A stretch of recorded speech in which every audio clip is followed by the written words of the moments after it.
তো ভিউয়ার্স, আমরা ফেরি পার হচ্ছিলাম পদ্মা নদীর যেই দৌলতদিয়া এবং পাটুরিয়া ঘাটটি রয়েছে, এই ঘাট দিয়ে পার হওয়ার সময় হঠাৎ করেই দেখা মিলল এই সুন্দর দৃশ্য। এবং এটা হচ্ছে গাংচিল।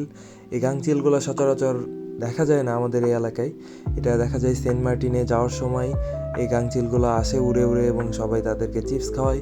তো এখানেও এই ফেরির উপর থেকে এক ভাই চিপস খাওয়াচ্ছিল এবং সেইগুলা গাংচিল খুব সুন্দর করে নিয়ে নিয়ে খাচ্ছিল। তো এই দৃশ্য আসলেই খুবই সুন্দর। আসলে অনেক শীত পড়েছে এবং শীতকালেই মনে হয় সম্ভবত এই গাংচিলগুলা নদীতে আসে। আজকের দিনটাতে খুব বেশি শীত থাকার কারণে এই গাংচিলগুলো আমরা দেখতে পাচ্ছি এবং খুবই সুন্দর লাগতেছে এই ভিউটা। তো ভিউটা কিছুটা ভিডিও ধারণ করে রাখলাম ফোন দিয়েই। তো গাংচিলগুলা দেখতে আপনাদের কেমন লাগতেছে অবশ্যই কমেন্টে জানাবেন। আর আমার চ্যানেলে যদি নতুন হয়ে থাকেন অবশ্যই সাবস্ক্রাইব করবেন এবং লাইক করবেন। সবাইকে ধন্যবাদ।